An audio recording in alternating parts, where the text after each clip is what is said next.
welcome back to another episode of A Path Unfolding. I'm your host, Jesse Brede, and I have an amazing guest for us today, Mr. Poranguí. He is a teacher, healer, musician, activist, composer, and man, I am so glad to have you here. Welcome to the podcast.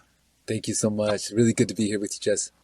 Yeah, man. And man, our paths have crossed in so many different ways over the last few years. And I have just been so inspired in watching you grow this community, and your live experience is just from another world. And I really see how many people are starting to really gravitate to what you're doing.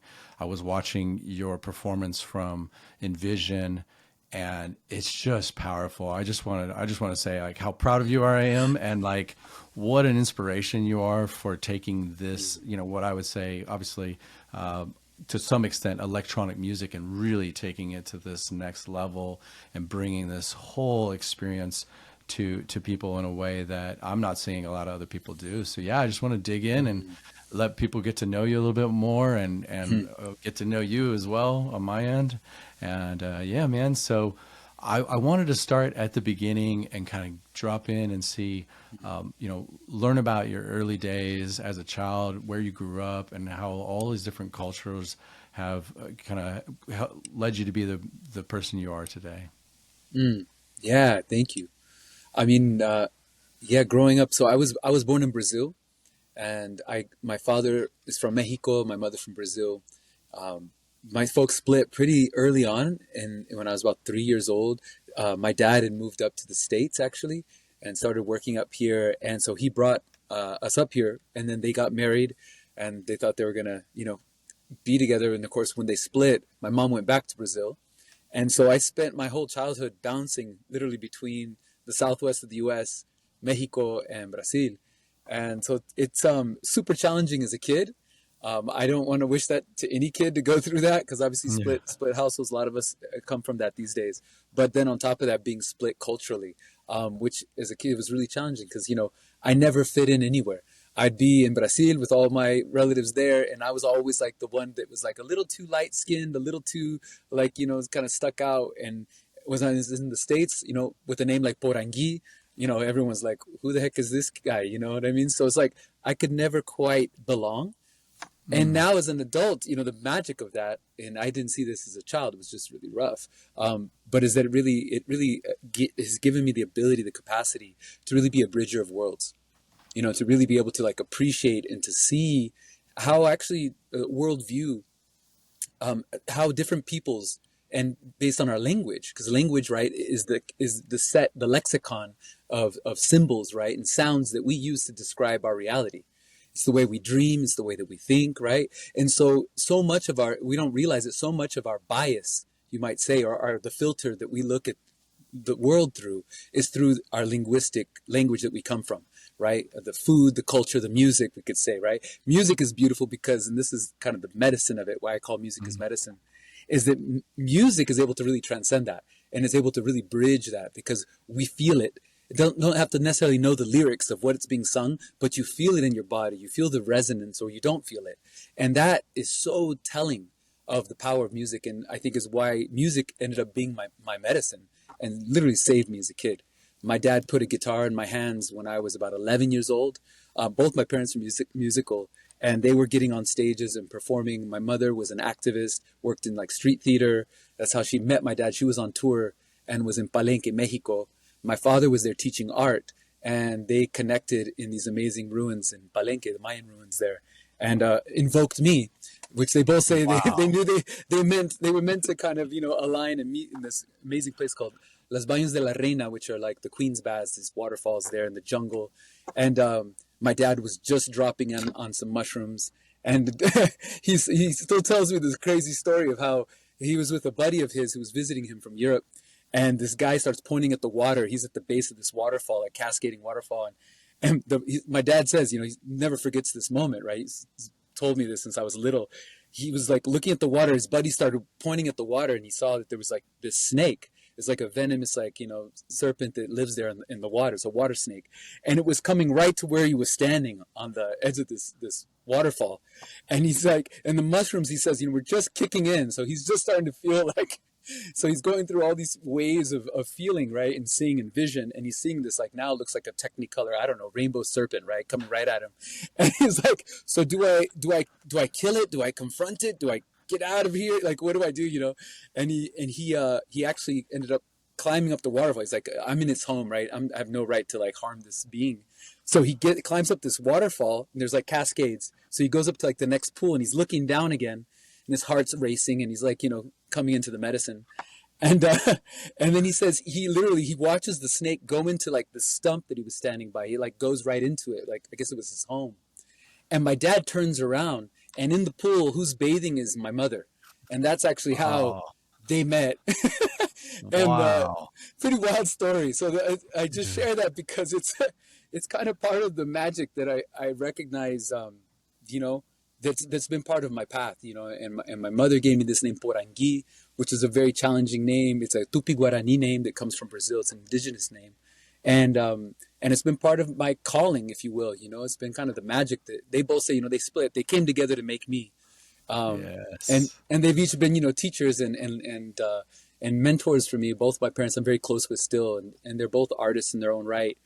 And and they're both healers, and they're both medicine people. And so both of them have always kind of invited me to really lead and live from a place of leaving everything that I touch more beautiful than I find it. And this Mm, notion of beauty way, this notion of this medicine of yeah, when we do that, what we leave, what our legacy then becomes, how we leave this earth, and is that much more beautiful for the generations to come. And I think of that the way that he could have harmed that snake. He could have mm, done something else, in that same way, right? That almost that initial impulse of inspiration of led to me being here, has been kind of that guiding principle throughout my life. And so, yeah. wow. So to your question, that's been kind of the tone, if you will, the soundtrack of my life has been about, so how do I come into any place with music, right? With my offerings, with my gifts, and able to touch people and leave them more beautiful than when they came in, right? Whether that be at a festival, whether that be, in a ceremony, whether that be, yeah, in a show, an interview. It's like, how do we bring that resonance and that, that positivity and beauty, illumination? So yeah, that's at the core of it. And I guess that, having Portuguese, Spanish, and English, having become fluent in those three languages, not by choice, but out of necessity to Mm, live, with my families, it's afforded me a lot of beautiful gifts now, as I was saying, as an adult. So that, in my music and in the way that I create music, and most of my music, I think you know this, but I improvise. All my sets are improvised. I don't mm, have a set list. I never play any of my like hits or like any tracks that people know, like by design. So people come to a show, they kind of, it's part of, fans who know my work. They come in, and they're going to get something that's literally created for them and for that moment. And that's part of the magic. So in a way, I kind of cross into this area that's almost like a jam band. I mean, I've been mhm. trying to like define the genre, because there isn't really a genre that captures what I'm doing, which is a challenge and a blessing. Like, of course, every artist wants to be unique, so I think that's great. But then when I'm trying to upload my music into Spotify, or trying to like work with DSPs, this, having worked with Pivotal and being a manager and all that, it's so challenging because they want you to fit nice and neat into the nice Yeah. this box. I'm like, Yeah. down tempo medicine music, tribal house. I mean, like, Yeah. what is it going to be? So Oh anyways. man. Wow, there's so much there. I wanted to share. My mother was a musician, and my dad played bass in her band, and there's some similarities there. And I also felt like, not quite to the extent that you had, but I would travel between Amarillo and Santa Fe, New Mexico, and it's a tough thing for a kid to take that on, but there's this strength and courage and confidence I think that we probably gain from that. And hey, I can take care of myself. I'm going to be okay. And then the part that stood out to me is the multiple languages and the cultural, influence and understanding and seeing that. I mean, obviously, you already saw so much of the world in so many different ways, having the Western influence and having the Latin culture influence, and I think how that even how you bridge that into your music, and you're like, look, Mhm. I'm just going to blaze my own trail. When you talk about where do you categorize your music, I would just say for anybody listening, if they haven't seen you play, some artists that I might relate you to, but not musically, but just like technically, is like Dub Effects or Beardy Man. Hmm. And you are like this one man band on stage. And, you know, it's a video podcast, so we'll definitely put up some videos of you actually playing in real time. Cool. I think that's phenomenal because, right, you're essentially bringing the audience and letting them be part of the creation of that music. Like it's, and when I watch the videos of your shows, everybody is so engaged because they know this is not a pre-recorded set. There's no plan. And I can see how much you're responding to people's energy out in the crowd, and you're seeing where it's, oh, that's working. Let's go in this direction. Let's feel it. And then more than anything, I just see how heart open you are, and able to receive and be guided by your spirit and spirit, and in a whole, like letting that take you where it wants to go, and not cutting yourself off. Oh, I don't think that'll work. Right. That may not be, let's just go for the ride. Let's go for the adventure. So, wow. Thank you for sharing all that. Yeah, brother. Yeah, absolutely. You know, it's like there's a risk, right? I've really gotten in touch with this. There's this risk that and it keeps us all on the edge of our seat, because Yeah. at any moment, you know, anything could happen. Like the whole rig could fail. Like and that's Yeah. happened to me. And then, a matter of fact, that Envision set that you're mentioning, Yep. you know, fortunately it happened like, I think it was like 10, 15 minutes to the end of the set. So it was like, it was divinely orchestrated. So like all of a sudden I'm in the midst, like kind of peak of the set, and all of a sudden the whole thing just goes.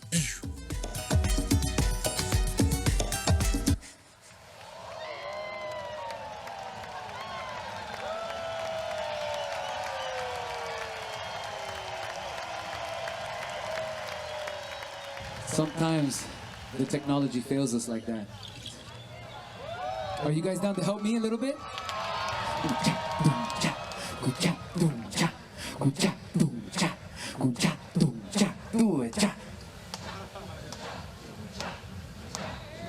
Right here, ready? Yeah, yeah, yo, yo. Yeah, yeah, yo, yo. Yeah, yeah, yo, yo. Yeah, yeah, yo, yo. Yeah, yeah, yo, yo. Yeah, yeah, yo, yo. Yeah, yeah, yo, yo. Yeah, yo.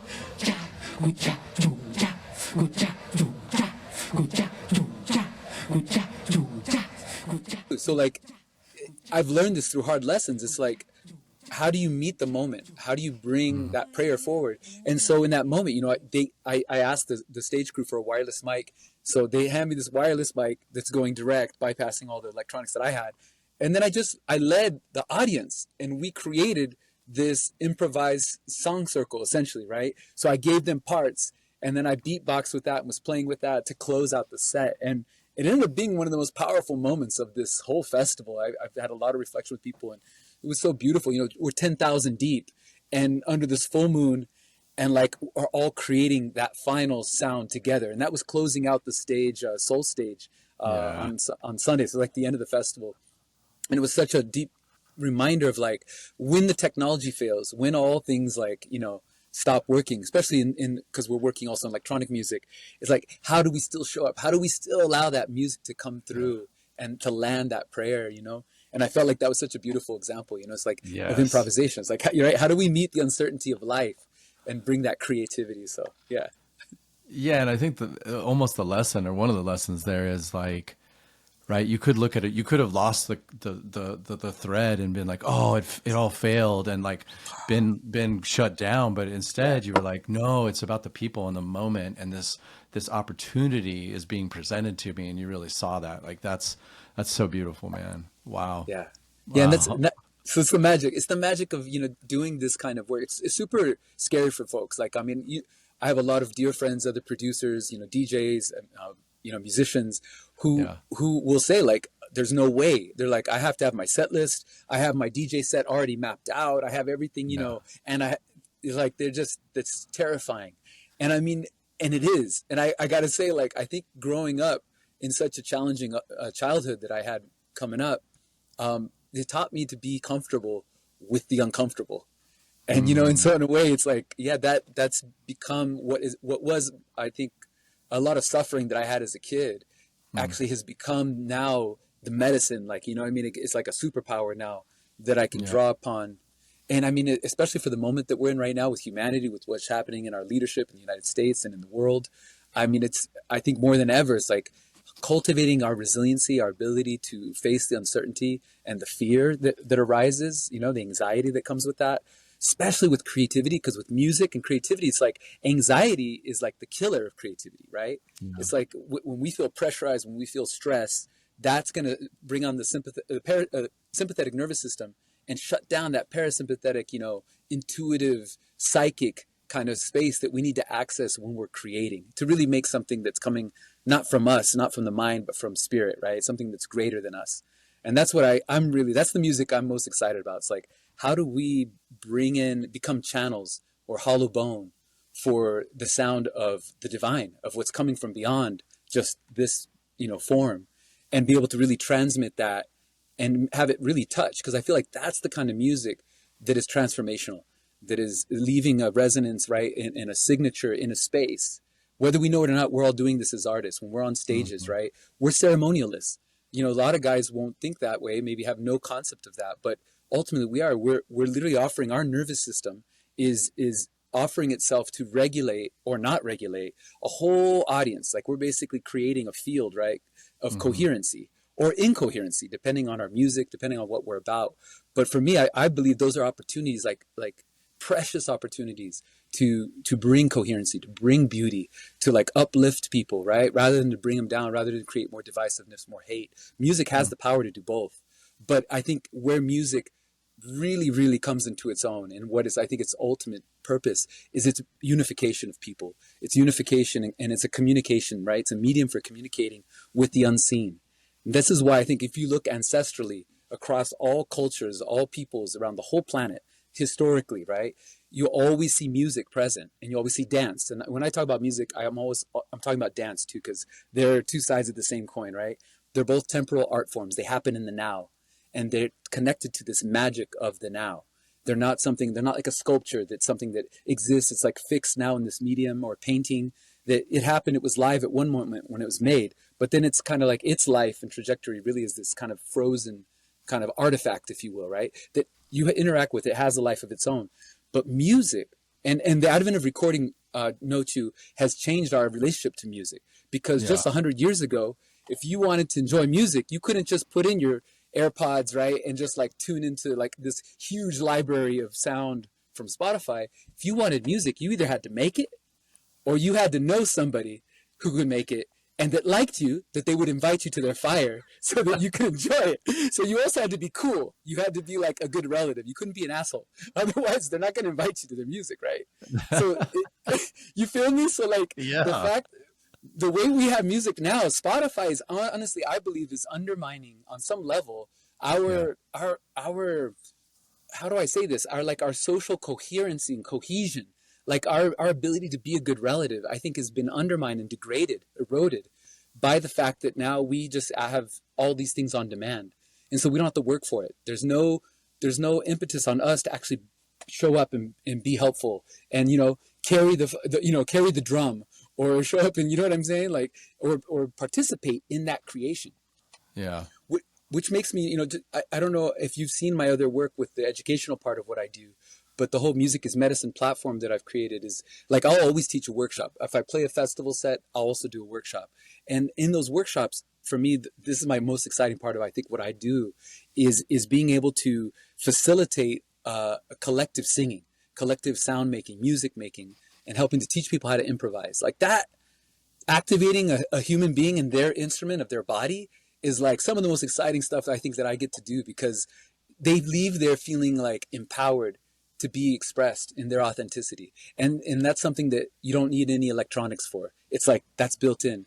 And then that makes them Yeah. a better human, right? Ultimately. Love that. Yeah, man. Yeah, I mean, I mentioned at the top of the introduction that you're a teacher, a healer, an activist. You hit on a number of different things right there, and just ultimately, I think you've landed as music being sort of the point of the spear, but you're bringing all of that in to your work, and I've seen that as well in workshops. I haven't been to one of your workshops, but I think that's that's so cool to drop in with people and show them, teach them, engage with them in music. And then later that night when they see you perform, it's a whole nother level of experience for them because they're seeing like, wow, we did that together. And now he's up on stage bringing this all out. And it just allows people to a deeper connection with the music. So I think that's amazing. I've worked with people like Il Gates, and he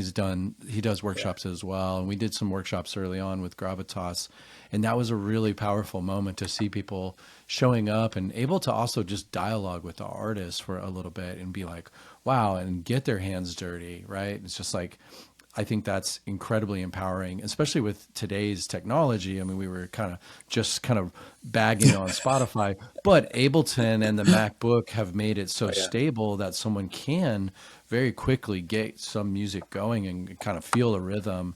And they may not be trained to because learning an instrument is really hard. It can take, it can be really challenging if you're not good at learning, if you don't have that discipline to really stick with something. You can be pretty quickly get with music on a laptop and on Ableton and get something going and be like, oh wow, I made that pretty quickly. But I don't think anything will replace the importance of live instruments. And that was something I wanted to say. I was like, ultimately for you, you're playing so much on stage. I wanted to dive into the rig a little bit about what all are the instruments that you have on stage, just for anybody that can look at the videos we're playing and see like what all you have. Yeah. Well, I'll say this, and I think this is kind of to your point. The first instrument, the most important instrument, is the instrument. Mm, I like to refer to it, which is the body, right? So like the human body is the most complex instrument that we know of. It's bar none. I mean, it has the ability to be a drum, right? It has all these sounds that we can create just in our body with body percussion. I mean, you've got all the things that you can just build, all the types of claps, you name it. Like we have so much right here that we can create and riff off of just with what's built in. So part of the work that I love to do is like, and I know it seems like overwhelming, like learning, the silver flute or like jumping into a cello or jumping into even the guitar. But I feel like at the core, and like this is why I teach music as well in these kind of interactive workshops and retreats that we offer, is taking anybody on some fundamental level, even though maybe because of our culture or our context that we were raised in, we didn't get access to that. But at mm, the core of it, if we look ancestrally, like our birthright is to be musical, is to be expressive, be creative. Like that's like our birthright. It's just as much as like tending fire, which is another thing that we've lost touch with, right? And in a funny way, if you really think about it, right? Technology, our laptop, that MacBook, it puts off heat, doesn't it? mm, That phone in our pocket, it puts off heat. All of those devices, technology itself, I would say, is a descendant of fire. Those are all mm, different formations of our ancestor, of our grandfather, fire. And so part of the relationship building that is really essential to the process, I think, of becoming a more whole human being is reconnecting, rekindling that connection to our grandfather fire and doing that through music. And so that's why, so I think it's kind of a trip. So that's for me where technology and the ancient ancestral sound making, if you will, right? Music making, dance making are intertwined intimately. And that's where like, that's kind of really at the core, I think, of what I'm doing kind of in my, my solo project. Um, to your question, so with folks, right? So I always go back to this instrument. So in the retreats, the workshops, I want to give anybody at any level, if they can just show up and they're not like struggling. Even I've even had folks in wheelchair do this work. So I mean, it's like all levels, right? And the idea is to get them to get back into their inner child, to let go of like the inner critic, which we all struggle with, right? mm, Most of us are our own greatest critic, and that inner judge, being able to put them on a pause, let them step out of the room, and then get back into our play, and just having that, that ability to laugh at ourselves, to be playful, to be a child again, and then to discover the wonder of sound making and music making as a game. And so there's a series of games that I've worked with. I've been studying. I also have done a lot of, recently I've been working with this group down in Brazil called Música do Círculo, Music of the Circle. And I met the founders when I was studying with Bobby McFerrin up in upstate New York at Omega Institute. I don't know, like 8 years ago. And I connected with this group just recently. I just went down there in March and I did a course with them. And they're really cool. They've been developing this whole program around these games. They have 8 games that they use. They're music games, kind of like anything from, like, for instance, like Echo, like where you, like a call response. There's a Mm-hmm. game called Arrow where you clap your hand, you send a sound to each person in the circle, and then you can layer that. You can do it in time, you can do it out of time. Just as an example, right? There's like phrase games, like where you do refrain. Um, and all of these games kind of get you warmed up at any level to then understand the principles of music. And then you then apply that then to whatever it is, either just vocal work, working with your voice, singing, but also just playing percussion, using the body as a percussive instrument. And then that all translates then onto all the other instruments, because everything else, including the laptop in working with Ableton, is an extension of the instrument. So kind of coming Yeah. back to where we started. So for me on stage, I've got the instrument, number one. And that's the one that I would say I've spent the most time cultivating. And I'm still cultivating, right? I went down to do this training. Like, it never ends, right? It's like, you're always a student. And Yeah. so, you know what I'm saying? So with that, I then on stage, I'm using about, I haven't counted it, but there's probably somewhere in the range of 30 to 40 other instruments that I'm playing. Everything from cajon that I sit on, it gives me my bass, my kind of kick drum and my snare. Hebolo, which is a Brazilian like surdo drum I use for like my 808 kind of sound, like a rounder kind of fat bass drum. And then I've got charango, which largely, honestly, is a practical, because I play guitar, I play other strings, but the charango is small. So when you're flying with a lot of equipment, it's like, I got to get instruments that are small and can fit in the overhead. You know what I'm saying? Already, I mean, just a note on that, because it's kind of funny. Amani friend from Yeah. Desert Dwellers, dear brother, Liquid Bloom, longtime collaborator, and I know you've worked with Amani for many years. He always laughs. We always joke about this because we've done shows together, and like he shows up to sound check. He's already like, he plugs in his like controller, puts in his thumb drive. You know what I mean? He's got his laptop, and then he's done in 5 minutes sound check, No. and I'm just plugging in like the third microphone, and he's like, "I'll see you at the hotel." I'm like, so it's always like the running joke is like, bro, when you could just DJ, it'd be so much easier. You probably get paid more. And I'm like, but I can't. My commitment to Yeah. creating it all live, to the improvisation element. Like, it's just, for me, I feel like no one else is really doing it at that level. Like you mentioned, Beardy Man or Dub Effects, like amazing artists that I truly admire and respect. And both of them, I mean, have very simple setups. I mean, Beardy Man's just Yeah. really just using beatboxing and then all his crazy invention of his tech. So for me, it's like I'm a multi-instrumentalist. And so by nature, it's like this instrument is doing the most. I could probably pull it off, doing kind of what Beardy Man does. I also Yeah. beatbox, but it's like, it wouldn't, serve, I think, the full gamut of colors and timbres that I want to express with. So for me, it's like, I kind of think it as like I'm live painting, right? I have all these sounds, right? That I'm basically, instead of using samples, I don't want to just have a hand sonic and record all my sounds and then like, strike it with a drumstick or my hand. It's like, it seems so anticlimactic. And part of it for me is like, there's an energy, Jesse, when you're on stage in the room and like the bodies are sweating, everyone's breathing together, and like the drum, the way the skin of the instrument responds is Mm-hmm. unique and distinct and connected to that moment. Literally, it's Mm-hmm. like the breath of everyone who's in that room in that moment, seen and unseen, even the ancestors who are with us. When I play that instrument, what's coming through is so relevant to that moment. And there's something for me connectively that, like, that is the essence of music and live music performance, right? That I think is so important. And that's what I feel like, even because I used to DJ too. Like, I mad respect for artists who are just pure DJs. I think the power of the DJ is it's like a postmodern musician. You're taking a recording, which is an echo of a past moment that's dead. It's gone. It's never going to happen again.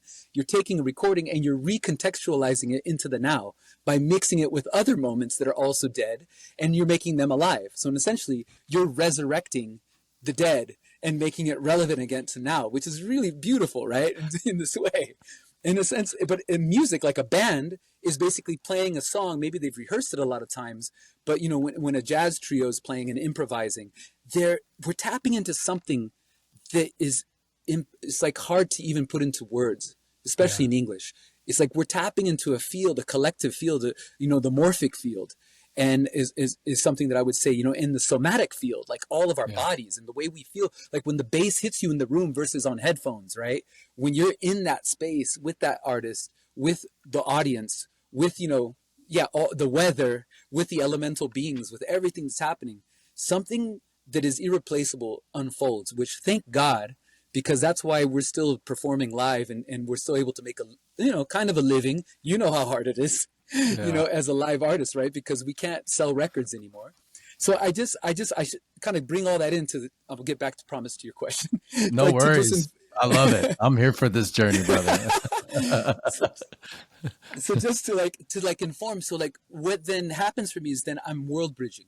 So now I've got all these sounds, the instruments live being created. And then the other part of what I do, which kind of, you mentioned Beardy Man and dub effects, is the technology side, right? The fire side. So I've spent a lot of time, and I think you know this, like countless hours hunched over my rig in the cold garage, in the winter here in Sedona, trying to like program and figure out. And a lot of it's I'm self-taught in all this stuff. I had to learn programming. I've had to learn like Ableton. I didn't know Ableton at all when I first got into this. I was looping with hardware pedals. Then I eventually switched over to Ableton because of the sonics that were superior, Yeah. and gave me more flexibility, right? But basically, Ableton works as a host. It's not really. I'm not really. I don't even still produce in Ableton. All my music I make it. Mostly I've produced when I produce this in Logic, but I've had to learn Ableton because it's most stable platform for live performing, and it basically acts as a wraparound or a host for all the other instruments and pieces that I'm bringing together in the loopers. It's hosting my loopers. But at the end of the day, like it's a lot of components that go into actually making the sound, if you will. And so just to share a little bit more about that. So in the tech, so I'm using Ableton in my pedal, and I built a custom made pedal board. I machined it, aluminum. It's gone through like, I don't know, 10 iterations. Started Wow. out with wood. Like I like had to learn carpentry, built this crazy like pedal board, then evolved. And now my current rig is a redundant rig, which actually happened after the Envision set. There That you was like the go. last, yeah, straight up. Like each time like these things happen, like it's like, okay, how do I now evolve so that doesn't happen again, or at least less likely to happen? And Wow. so, yeah, so right now the current rig is a redundant rig. So what does that mean? Essentially, I have a machine pedal board that I've created. It's all custom. It has various MIDI controllers and OSC controllers. So I'm using both MIDI and OSC. I run that. I have an interface, a device called a data looper, which is basically a controller that is wired into the API, the back end of Ableton. It was developed by a good friend of mine, Vince Simo, over in California, who's a brother, and I basically was his beta tester for this thing. And he then, I worked with him to program and create a more customized version that I use in my rig. But essentially, what it does is it was the key piece that allowed Ableton to actually function as reliably as a hardware pedal. Because Yeah. anyone who's ever tried to loop with the looper in Ableton know it's wonky. Sometimes it bugs out. It's like not reliable 100%. And when you're at this level, like it's got to be 100%, like, or at least like 99%. So that this device I also use Bohm Network, and like Bohm is like the backbone of all the MIDI routing and controlling. I use another program called Lemur, which is Oh yeah. that operates on my iPad, and that's controlling everything with OSC and a little bit of MIDI, but mostly OSC. That's essentially acts like my it's like my heads up display. It's like so that I don't have to look at the computer, because the last thing I want to do is be that DJ or that artist who's like looks like they're checking email on stage. And Yeah. so by design, I put together I engineered the whole device so that as much as possible, I don't look at the tech, I look at the audience, and I'm like connected to spirit, so that Mhm. I'm really in the channel, and I'm not like having to go and press like 20 different buttons to do a thing. I use a lot of macros and a lot of scripting language, so that when I press one button, like I'm activating my charango, it already recalls all the things. It selects the right looper, it activates the right effects, it turns on the right channel, and mutes everything else. All that happens with one button press, so that I can Wow. like stay in the flow. And so the whole thing, it's like a flow machine, right? I think, who is it I'm thinking of? Who he also calls his device the flow machine. Oh gosh, I'm spacing his name right now. He's another kind of beardy man, one of our peers. I just Mm. space his name. Anyways, it'll come to me. But Yeah. yeah. So basically, that tech part of it is acting like this looping device and the mixing device, effects device, arrangement device. It allows me to basically wear all the hats, so that I'm literally producing a track in real time, that so I can play between two DJs who are playing mastered tracks that were Yep. recorded, refined in a studio, but my sound quality can compete with that, can still like Yeah. represent. I don't like the word compete, but complement with that.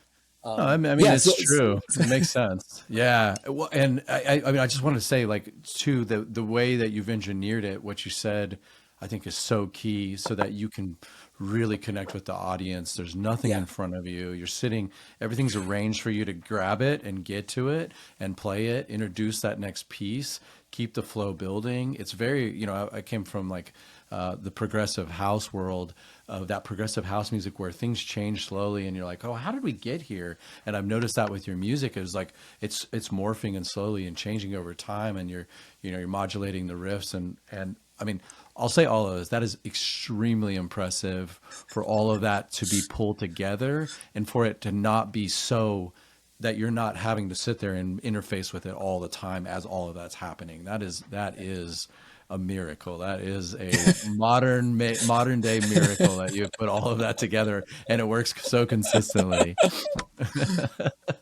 And your partner Ashley will perform yeah, with you, right. and she brings a whole nother level of energy, of dance and spoken word, and like sort of the almost the conductor of sorts, like the MC, like. And that's been amazing to watch her sort of how she complements your energy, and there's feminine energy on the stage as well, which I think is so important. How did that come about? How did you guys kind of introduce that? Or I would love to hear some of that story. I'm sure it's long.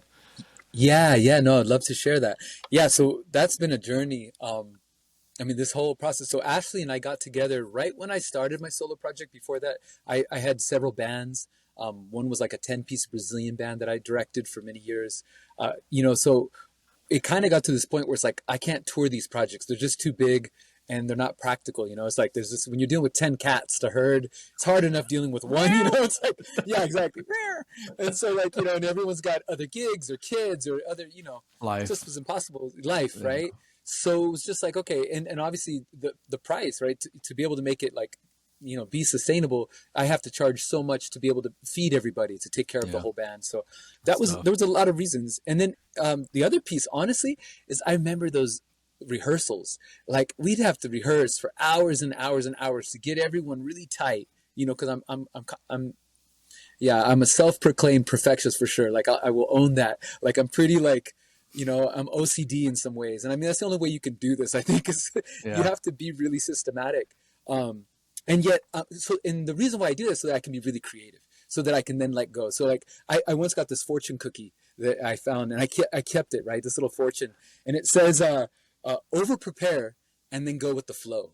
Ah, And I mean, it like nails it, right? It's like, so for me, that's like truly what it's about. So like the sound checks, all the work, all the preparation, it's like all to get everything super dialed, everything has its place. And then once we get there in the performance, it's like whatever happens, happens. I don't know. It's like surrender, all of that. And that's when the magic happens. So it's like, you got to really make sure that the container is like, has integrity. And so when Ashley, in the beginning of our relationship, when I started the solo project, we've been together 14 years now, which is like, I don't know about y'all, but that's a long time for me.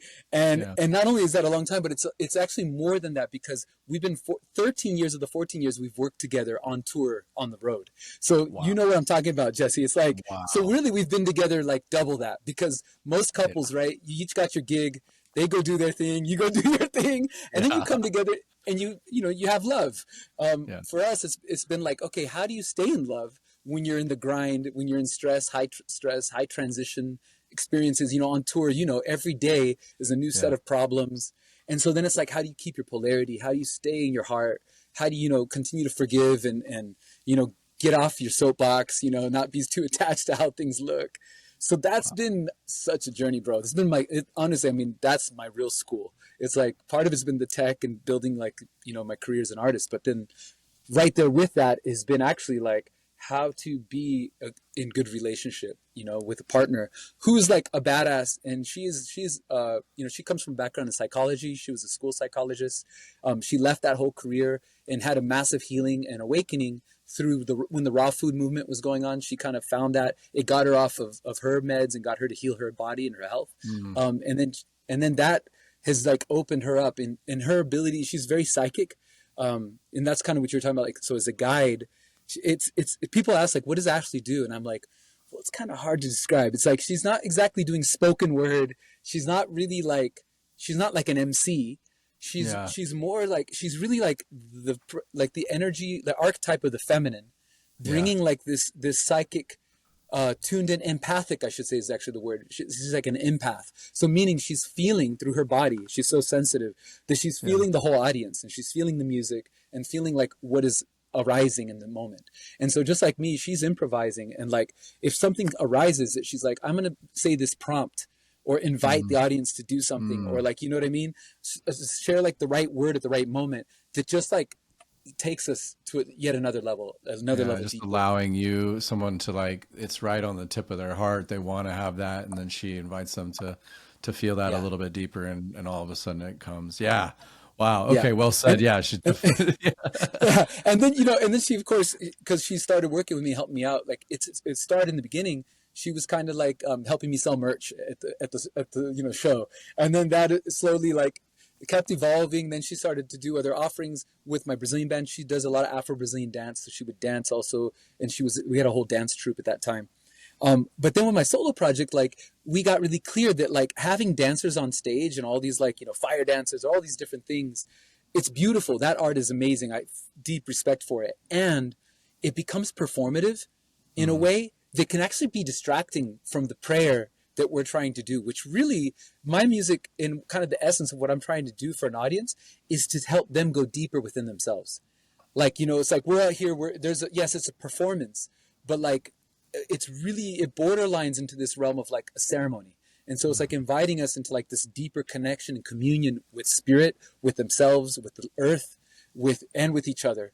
And so it's like, I'm not doing this to be like, hey, here's this great artist on stage. It's like really for me, like the power is when I'm just there, like helping set the invitation to like invite everyone to go on this magic journey with me, right? That I don't know where it's going to go. We're creating it together. So really the audience is in the band with me because I'm literally responding to them. Like depending on where they want to go, the set could go up, down. It could go meditative. It could go fucking, you know, straight up psytrance if it needed to, like wherever it needs to go.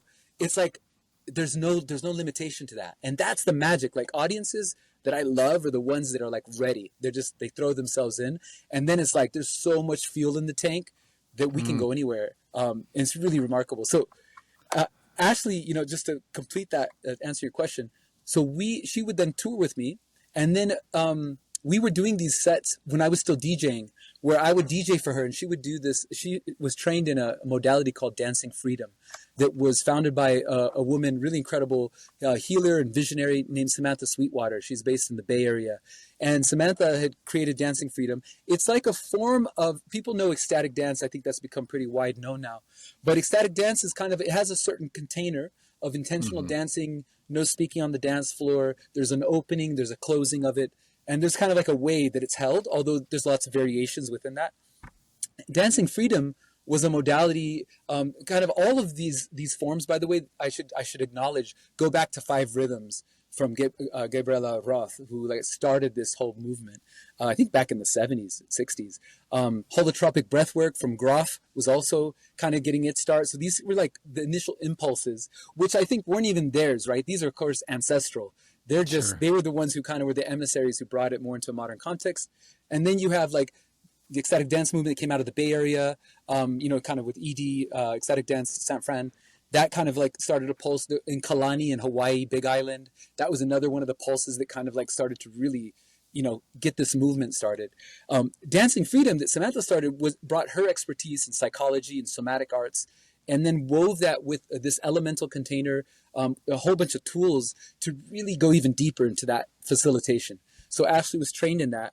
just to give you an example, like when they do a dancing freedom container, they might dance through all the elements, like, like earth, fire, water, air, ether.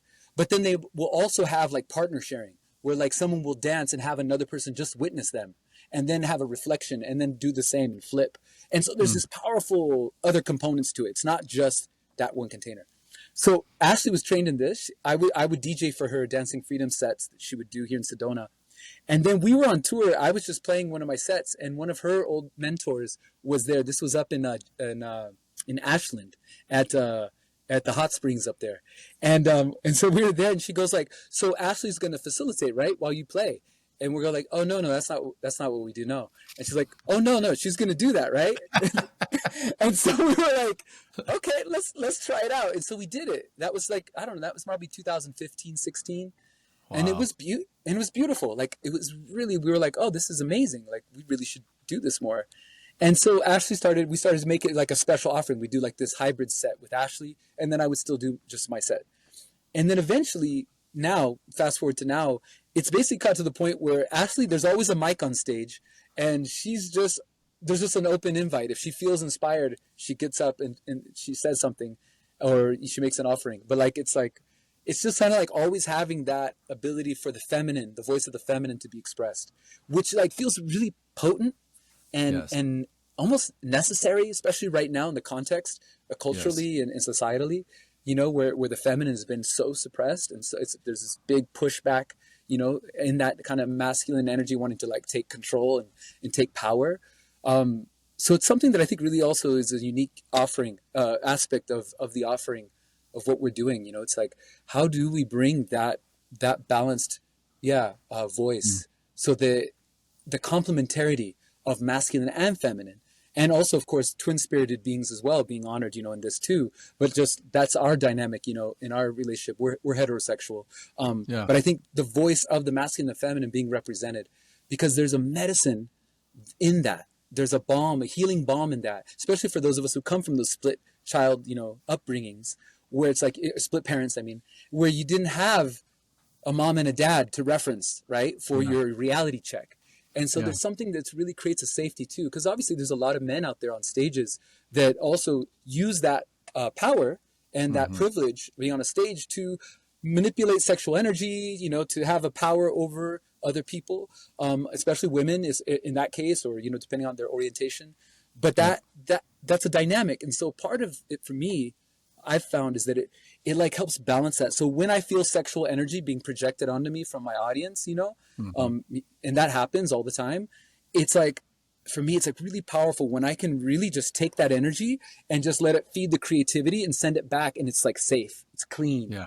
And then what Mm. happens is like, and the women feel even safer, Mm. those who identify as women, feminine, feel safer in the space because they're held, and like they can even let loose even more and go Yeah. wild. And it's not going to be this thing where there's like this vampiric energy preying on that really Hmm. beautiful, sacred sexual energy.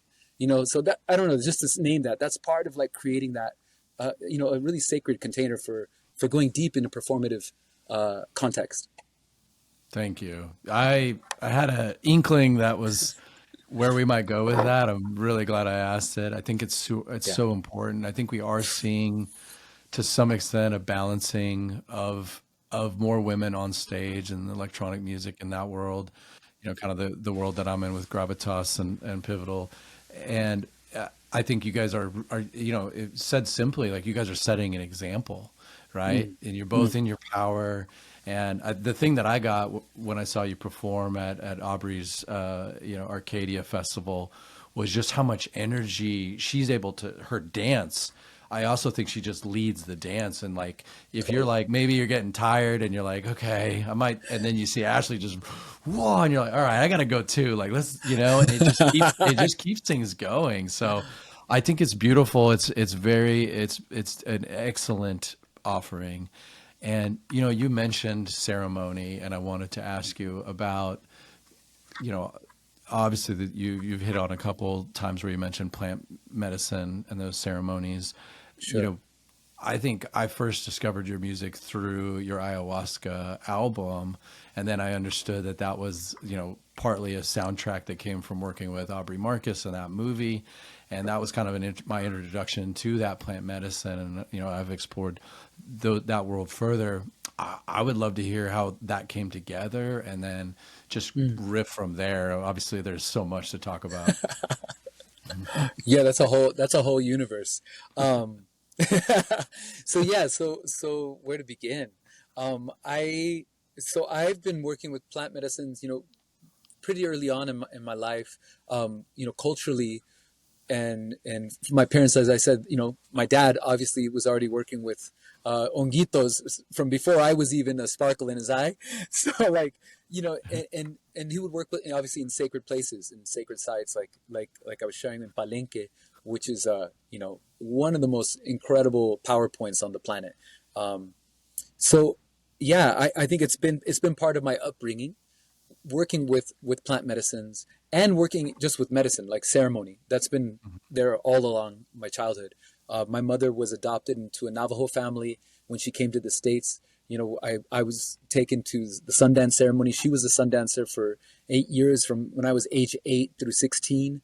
Wow. So I would spend time with her up on the res, Navajo Nation, on the Hopi res in Arizona, and then also in Brazil and different, so I've been kind of through various initiations throughout my childhood, which I think has made me obviously the man that I am today, and with the capacity that I have today to bring that background into these contexts that obviously you and I are familiar with, of like, the festival scene, the kind of the party culture, electronic music culture, like when I came to the States back, I was first, I kind of I bounced back and forth my whole life. It was really in high school that I established myself. I went to a school in Phoenix, Arizona, that, and so I really struggled there because it was a Jesuit school. It's called Brophy College Preparatory. And I was there on a scholarship. My grandparents, my father's folks, helped me pay for this. And I was also I was working in sports medicine. So I would like work on sports teams, doing like, doctoring up guys before they go out on the field. And so this is like my other background. I thought I was going to be a doctor. I kind of was on this whole path of being a medical doctor. And so instead I've evolved into doctoring people through music. Has kind of been how that Yes. shifted. You know what I mean? But I share that because, I came here and I used to go out dancing since I was a little kid. In Brazil, like there was no 21 and over limit like we see in the States. So as you're a little kid, as soon as you can look over a bar, you can pretty much order a drink. It's not like no one cares, right? Yeah. And so like this lack of prohibition actually makes it, I would argue, culturally, that like music and dance are just part of you from the time you're little. You're not shamed about it. It's just what you do.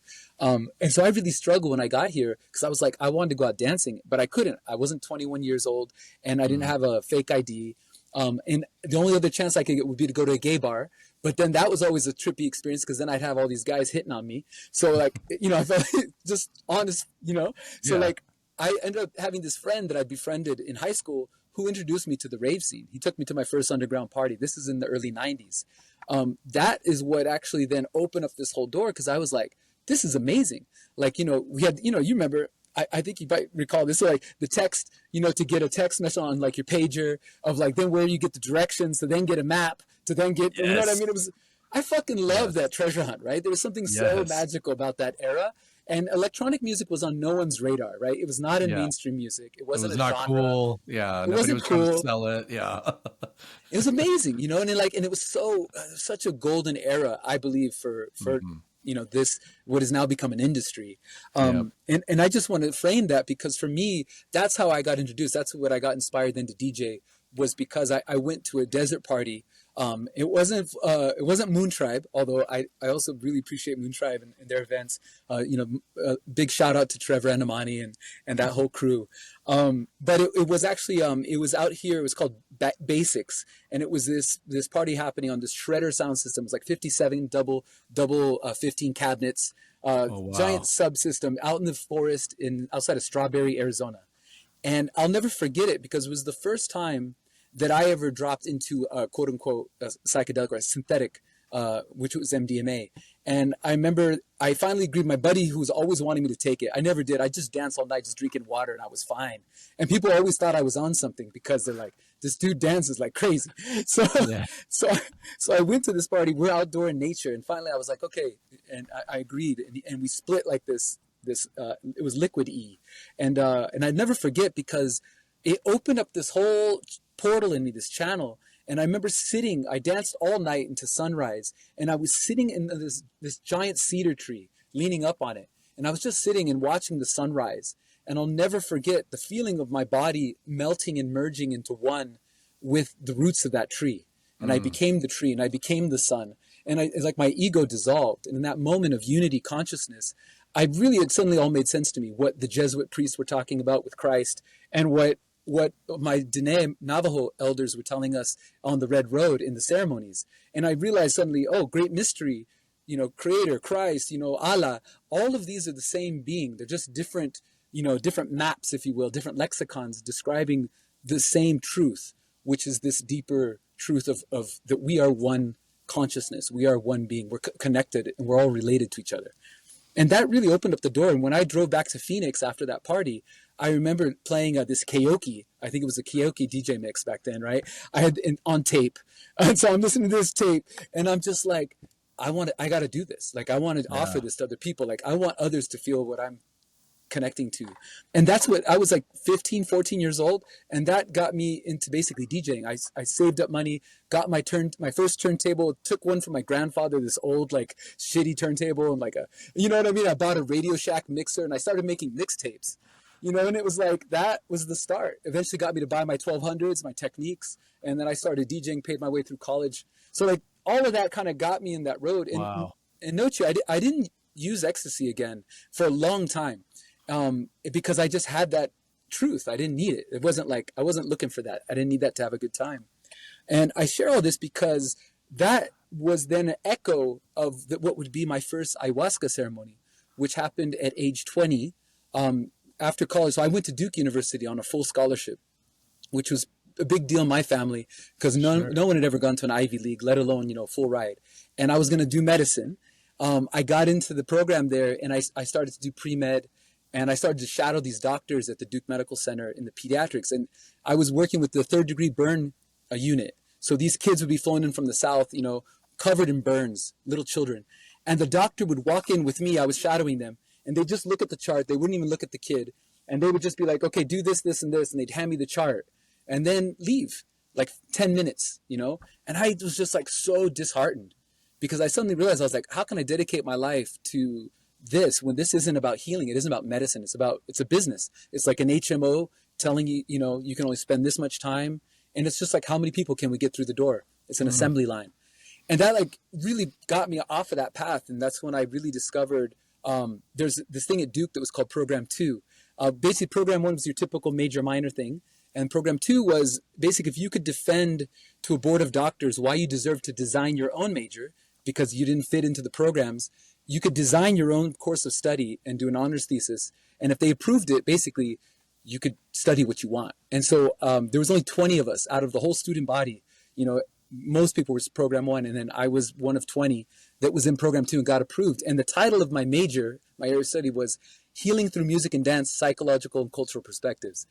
And that was basically my thesis, has been my life's work. I have never stopped basically working on this research, which is, I'm still doing it today. It's like, how do we heal? How do we look at music and sound as these like two mediums that all humans share in common, that always connect to some form of healing, no matter where we look in society, right? All around the planet until like basically Western American society, if you will, or Western society, we've lost this. And that's why I think the rave scene made sense, because in a way the rave scene or the underground electronic music scene was actually bringing about a form of like community, music, dance, not about extractive energy, not about like selling alcohol, like your typical bars and clubs, right? But actually being about the music and about, plur, peace, love, unity, respect, which is one of the core, principles that we used to really talk about back in those days. And so I really still believe that's at the core of why that scene grew and blossomed. And then of course, as it became mainstream, as you and I know now, it got industrialized, it got shackled, it got co-opted, just like the rock revolution, just like the hippie revolution, just like all the revolutions.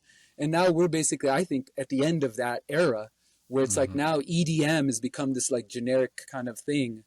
With all due respect to all the EDM people out there, I don't mean this to like, but just to say like it's gone the way that it goes. It's gotten commodified and sold Yeah. back to us when it was a thing that was really underground and beautiful and raw. And so I share all this because I think there's a deeper message here, which in an invitation, it's like I get curious, what comes next? What's emerging in this void now? What's the next underground? And I think in a large way, medicine music is very much checking that box. Now, I, of course, like just like when I was in the electronic underground scene, it's like I'm scared of it getting commodified. I'm already seeing it start to happen, right? It's already starting to break. Like once Aubrey talks about it, like when I agreed to do the documentary, once it reaches, Joe Rogan, and once it's on, Aaron Rodgers, who's a homie, is talking about, his Yeah. experiences, we've now reached that tipping point. And so I Right. see that, of course. And now on one side, yeah, it means I'm getting more bookings. Yes. But it's also like, is this good for the plants? Is this good for the people? Is this good Mm-hmm. for the ceremony of it when it gets commodified? So again, capitalism, it's the air that we're all breathing. It's like the water we're all swimming in, right? Is the fish. And I don't think that justifies. I think this is where I'm sharing all this because I think there's a deeper part of the prayer, and ayahuasca has shown me this in the ceremony and in the vision state, is that we're at a point now where I think we really, really have to switch the program. And so I get really curious about what happens, what comes after the festival. What's the evolution of the festival? What's the evolution of the ceremony? What's the evolution of the performance? Where do we go from here?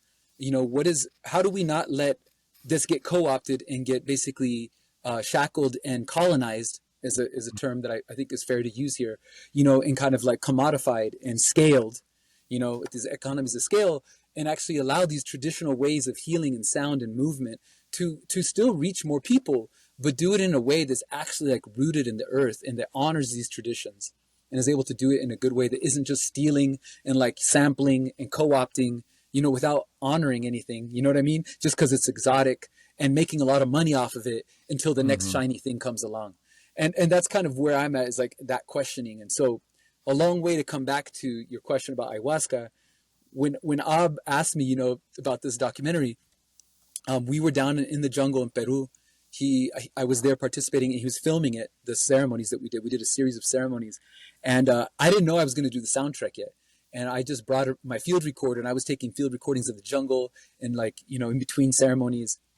And I thought he just wanted me there mostly for moral support, to be honest, and like to be like an extra in the film. But at the end, when we got back to the States, he asked me, he's like, hey, I talked with the team. Mitch Schultz, who did DMT, the Spirit Molecule, was the director of the film. And he said, we talked and we just all feel like you'd be the perfect person to do the soundtrack. And so I was like, wow, I'd be super honored.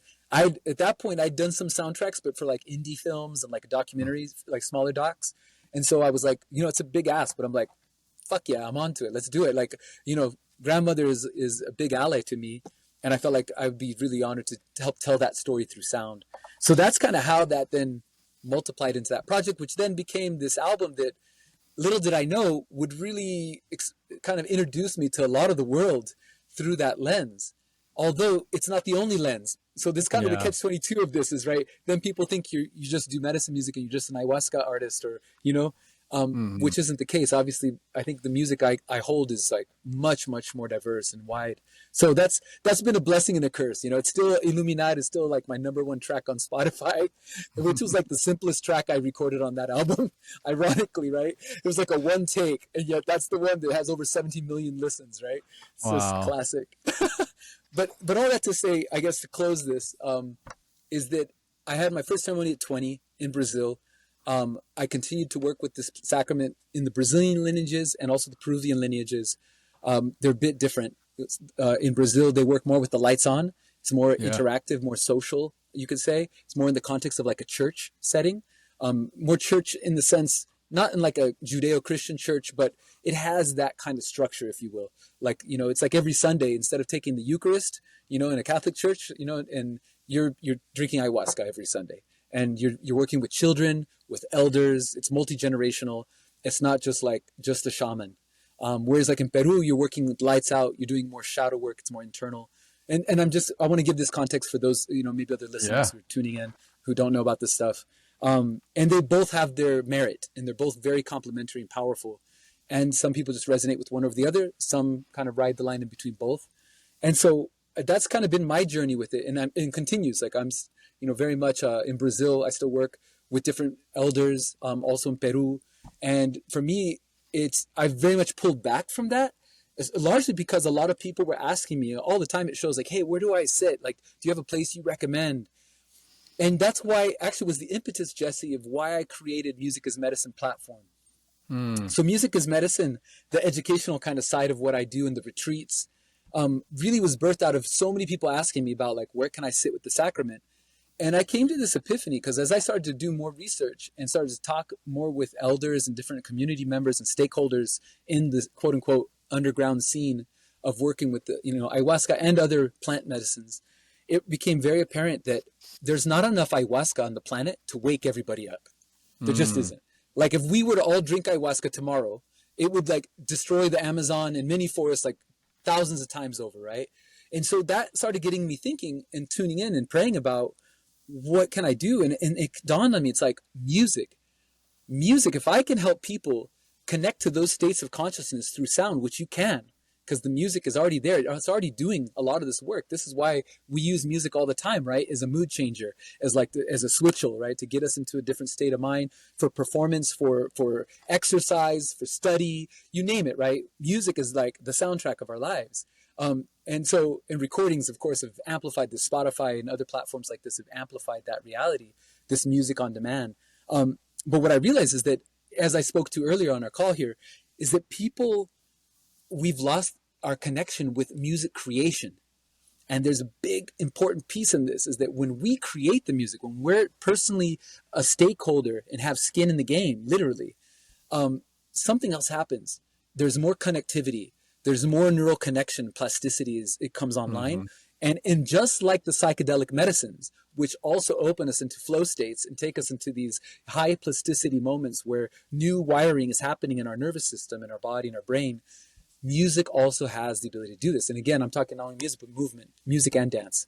And so this leads me kind of full spiral back to the beginning of our call, is that, I started doing these retreats where we don't do any plant medicine. We only work with music. We work with breath work. We work with movement, with dance. And we do that dancing freedom container work as well that I mentioned. And this circle music work that I learned partially from my own work over the many years, training in capoeira in Brazil, also going and studying with Bobby McFerrin, who I mentioned earlier, up at Omega Institute with circle songs. And then now Música do Círculo with this group in Brazil, and then just many, many years of developing my own kind of modality with this. I've basically come together and I've brought together like all of this into a format that takes a person who has maybe minimal experience in music making, and takes them through 6-7 day experience of ceremony, of dropping deep into the container of music as medicine. And they leave empowered to be able to facilitate, to be able to create, to be able to improvise, and literally feeling like totally transformed.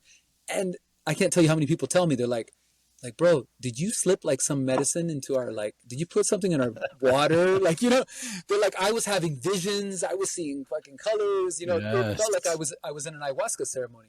And that's exactly what I'm trying to get at, is that this is free. Music is sustainable. It's an infinite resource. It's totally renewable energy source. So if I can get people turned on through music as the medicine, we've basically answered, I think, what is the real problem right now. And that we need. We're all searching for meaning. We're all searching for a deeper purpose and connection, because right now our technology, it facilitates so much and it's so great. AI and the rise of AI, what we're seeing happening here with the tech, it has its positive, but the dark side is that I see we're slipping into more disconnect. We're slipping more into a loss of empathy, where, we can drop bombs on other human beings remotely, like a video game, and have no empathy or connection or sorrow, for what has just taken place. So this work with music, I believe, is the antidote. It has the power to bring us back into our empathy, to make us more human. And at the end of the day, that's really the legacy of leaving this world more beautiful that I'm committed to. Wow. Yeah, I mean, I think one of the takeaways for me, and I've seen this in my own plant medicines, is like wanting to, like, your frequency, right? How often are you sitting? And I've even asked that question, like, how often do you think someone should sit? To some of the maestros I've sat with, and some people are sitting quite often, and I am just like maybe once or twice a year at the most, and even right now probably taking a much longer break. And I think you bring up a really good point. When my dad told me this when I was a kid about psychedelics, and he was like, they'll show you the mountain, but they won't take you there. And you're talking about doing the hard work, the daily work, the practice, the really, playing, letting go, stripping away those boundaries, and just being free with the music. That's that same state of mind, like you said, that neuroplasticity, learning to play something, learning to paint, learning to draw. Those are all activating the brain and getting us wired up to let go and be our, part of our higher selves. So awesome, brother. I mean, that's an amazing mission. I think you are, man, it's just been so great to drop in with you. I have one more question, and then I'll Yeah. probably wrap it up. I did reach out to Amani, and I say, what do you think we should talk about? And he brought up, and I saw this on your Instagram, was the Brazil land project. And I think it Ah, ties in nicely with everything that you've been talking about, and how, I'll let you explain what it is, but I think one of the other things I'm hearing is just, I guess the question is, when you're coming off tour, it seems like you're going back and getting your hands dirty and working and disconnecting from the devices, and just getting back to being one with the earth. So I wanted to ask you what that is, and sort of what that relationship is, and how that project came about. yeah, beautiful. I mean, that's funny that Mani said that. Yeah, this project. So in the midst of the pandemic, I've always had the dream of one day being able to have like a place in Brazil that I could call home. Eventually, basing more out of my native country of Brazil than the States. Although I didn't know when and how that was going to form. And in the midst of the pandemic, my mother, she'd been 15 years in a monastery. She's been a monk. It's kind of another trippy aside of my mom. She had to leave in the midst of the pandemic. Several things happened in the situation there with the monastery. And so she had nowhere to go because being a monk, she had renounced. So she didn't have anything, not even like clothes. Mm. And so when she had to suddenly leave, it was super tricky because they had shut down all the flights to Brazil. I couldn't even get there for months and months. And a really dear friend who has a retreat center in a place called Alto Paraíso, High Paradise. It's right in the heart of Brazil, about 3 hours away from Brasilia, the capital, in a place known as in a biome known as the Cerrado. The Cerrado is an incredible biome. It only exists in Brazil, in central Brazil. It's just south of the Amazon, and it's basically a tropical savanna is what it would be translate to in English. It has more biodiversity than most places on the planet. It's incredible. Mm. It's like yeah. It is also the headwaters of a lot of water that then feeds into the Amazon basin. Um, and it's magical. I mean, just to give you an example, like there's fruitarian wolves that are endemic to this place. Like Oh, literally, they're wow. wolves. They look like a fox, a cross between a fox and like a giraffe had a kid. Like, because they have long legs so that they can eat the fruit off of the trees. Like it's. I kid you not. This is a real animal. Look it up. Lobo guara, That's amazing. Guara. Yeah, check it out afterwards. It's mind-boggling. Like this place is full of. It's like Dr. Seuss land. It's like totally like plants and trees that you've never seen before, and they're beautiful. So I suddenly, so my friend had this retreat center. My mom went there, and then when I finally got the flight, I think it was like end of 2020 December. I was able to get down there, and we started looking at places because we're really feeling called by that land. And long story short, we were able to finance this property. It's about 30 acres, and it's right up against the national park. There's a national park there called Chapada dos Veadeiros. Beautiful park, full of waterfalls. That whole region has like, I don't know, hundreds and hundreds of waterfalls. It's like mesas, kind of like the Mm. Southwest. So it reminds me a lot of my desert home, but it has water. And so like water Mm. falling off these, it's just really special place. Very sacred land. And so we got into this project, and I've been basically developing it little by little.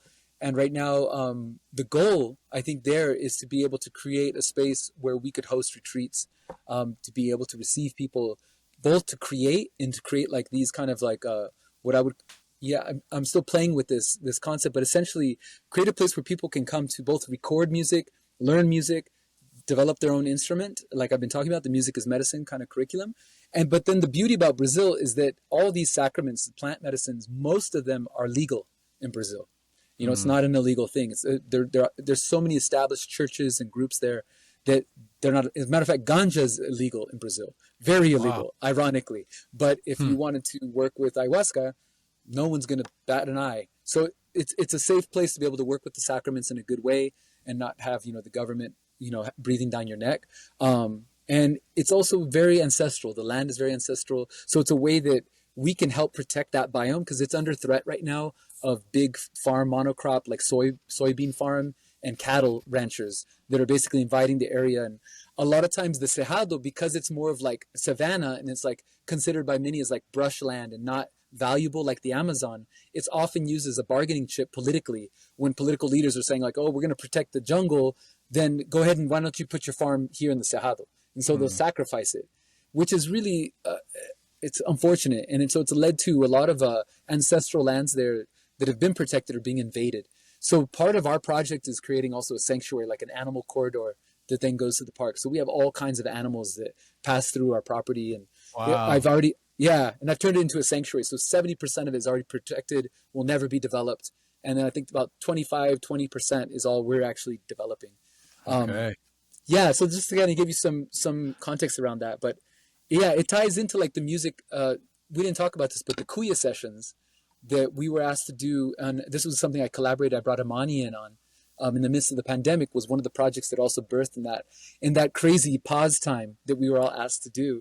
I was asked by Dr. Dan Engel, who's a dear friend, and he, you know, was one of the founders of Kuya, which is a clinic there in Austin where you are, Jesse. And at the time, you know, it's a state-of-the-art clinic. They really wanted to create a whole suite of basically working with psychedelics for therapy, you know, guided by like clinical science.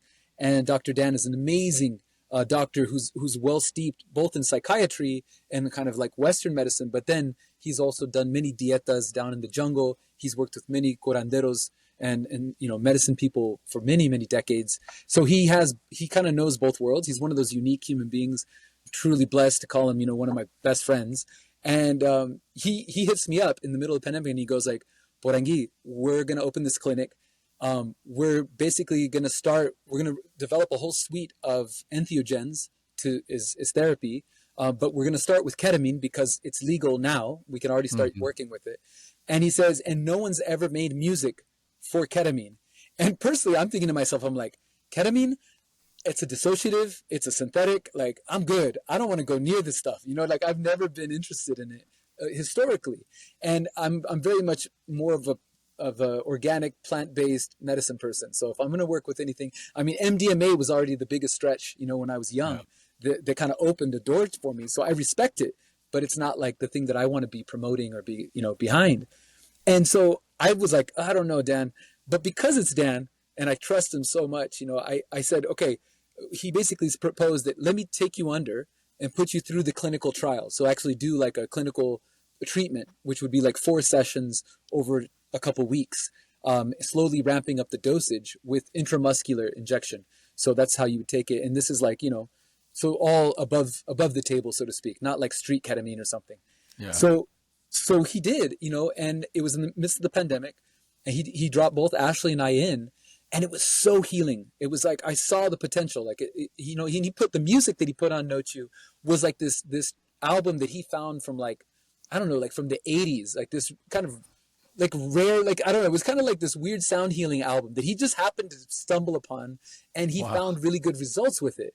But I don't even like, you know, it was just like kind of this random music. So as I'm in the session, and I'm like, it's really remarkable. The ketamine space, you know, it's totally different from any other psychedelic I'd ever worked with, or plant medicine or synthetic for that matter. Because at least as I've experienced, it takes you in. You're still, your body doesn't want to move. You're very much like in a deep meditative state. and it slows you down. What I would describe it as what the way I understand is like it half times your nervous system. So that your body, right, is like if like our normal default mode network, right, as it's described in neuroscience, like our kind of normal, sympathetic nervous system, like right now we're talking with, when we're in that state, there's a certain level of activity happening in our nervous system, in our brain, and in our whole nervous system, in our body.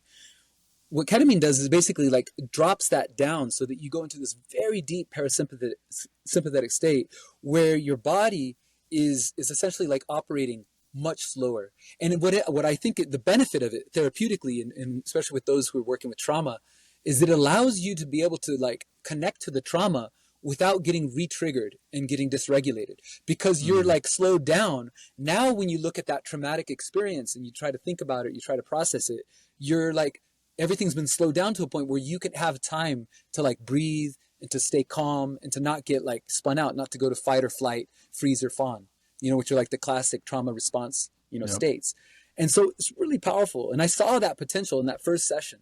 And I was like, okay, Dan, like, I think there's something here. So he dropped me in, the other ones, he played some other music, like some electronic, like synth music on the second one that his business partner really liked. I couldn't stand it. It was horrible. It was like, I wanted it to end like right away. And so then it dawned on me how important, cut. And the thing that sucks about ketamine is that when you're in it, you're basically a captured audience. You can't do anything. You can't move. You're like, oh fuck, I'm like stuck here in like, it's like kind of like hell. So it dawned on me how important the music and sound is to that, probably more than any other psychedelic. Yeah. It's like music is essential and it has to be programmed well. And the music really, because it's a molecule that's synthesized in a lab, the way I understand it, it's like it doesn't have an oversoul or like a spirit, like the way ayahuasca you could say does, or like even mushrooms, honguitos. They have their own spirit, I would say, and not to say it's devoid of spirit, but like it's kind of more like neutral. It's almost like a blank canvas. And so the music, more than any other medicine out there, I believe, it's really essential that it's programmed and done very thoughtfully and intentionally, because the music is going to program the space of your experience. And so that music has to really be made, I think, very intentionally. And I think there's music that works that's just off the shelf, playlist that you design for it. I think that's okay. But basically what Dan asked me to do and what we delivered on is 4 different 1-hour journey mixes that were designed for this space to do therapeutic work. And it's designed in ways, and that's called the Kuya Sessions, which I think you know about. I did it in collaboration. I called in Amani to help me with it because it's a whole other story I'll save for another day. But I was basically told in the medicine space, Amani needed to do it with me.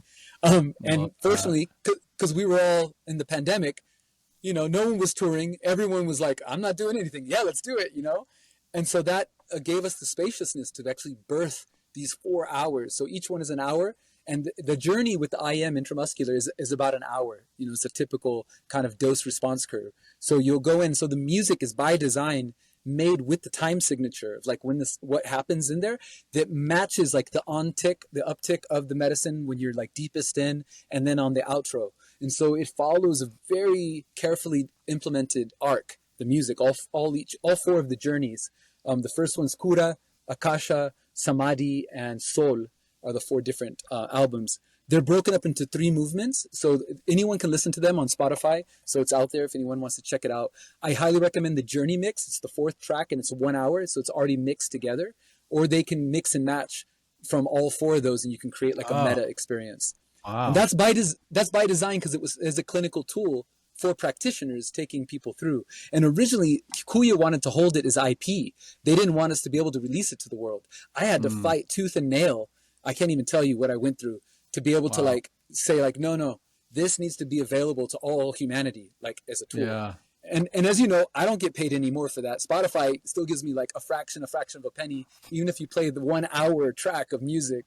Yeah. But that's one of those things, Jesse, where it's like, this is my dharma, and Amani too, both of us, like we were both agreed wholeheartedly. It's like, this music needs to be out. These tools, they're really tools. They're like next generation tools for healing that need to be accessible by everyone. And I think largely the Kuya Sessions story hasn't been told. So thanks for letting me like share with you right now about it. Because it's very much kind of underground and secret. People who know, and everyone else is kind of like, might miss it.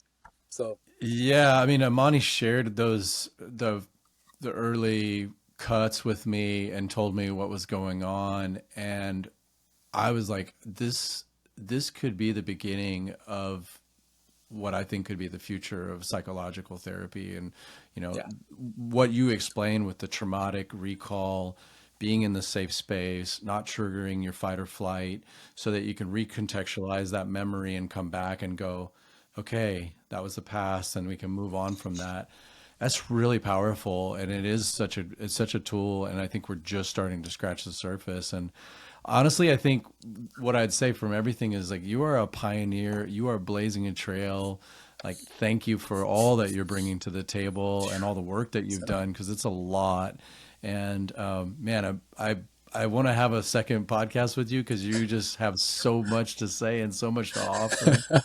But yeah, man, I want to thank uh, you for your time and all your shares. absolutely. You were absolutely, man. And Yeah, man, Jesse. if is there anything else you want to share? Any projects? I know you just had, your album. Sorry, I'm just Yeah, Beauty blanking. Way remixes. Beauty Way, and the Beauty Way remixes, including remixes from Murillo, Akriza, Temple Step, Liquid Bloom, and Yamano, and a bunch of others. Yeah, yeah. Everybody, Rodrigo Gallardo's on there. Yeah, Uji. It's got a beautiful lineup of artists from across the Americas and Australia. With Temple Step. Um, yeah, yeah, yeah. That's probably that's we just dropped that like last Friday, so it's only been out a week. So I don't know when this will air, but if anyone's out there, please make sure you give the music a listen. One thing I'll share is the Kuya Sessions. We When you're listening to that, anybody who's gonna go search for that afterwards, make sure that you listen to the original Kuya Sessions, because there's also each one of those four albums has also been turned into a remix album. So you see Kuya Sessions, some Samadhi remixes. Just know that'll be the dance track versions. That's not meant to mm, be. You can of course use it if you want to try it in the ceremonial space with medicine, but it's more for the dance floor than it is yeah, for necessarily dropping into. But it does carry the frequency. I mean, so not to say it can't be used that way. I probably wouldn't recommend it with ketamine. So just right, naming. Also, I just want to say this because I think it's important, Jess, is that there's a lot of abuse with ketamine happening right now in the yeah, scene. I've been since I did all that work and just watching what's happening in the collective, because it was kind of the first one that there's all these clinics opened up overnight. A lot of people, it was legal, so there was like a way that with medical supervision. Although that, I'll admit, I think I've seen that's been very loose. It's given it a bad name, and I think there's been a lot of just not good work in the space, a lot of dangerous work yeah, that's been harmful. So I just want to name that because I don't condone it. I'm not trying to encourage people necessarily to even work with it. I just want to name that. Like for me, I worked with it when we were making the music, and I honestly haven't dropped back in since. For me, the music already takes me to those states. So I will use it, like I'll put it on when I get a bodywork session. I'll ask them to put that on, for instance, like for me, the work that I did when I was in the space with that music now allows me to go back to that work, and yeah, and much like when you hear maybe an Icaro in an ayahuasca ceremony, when you hear that outside of the ceremony, you can re-access, the energy and the positivity and the healing that came from that.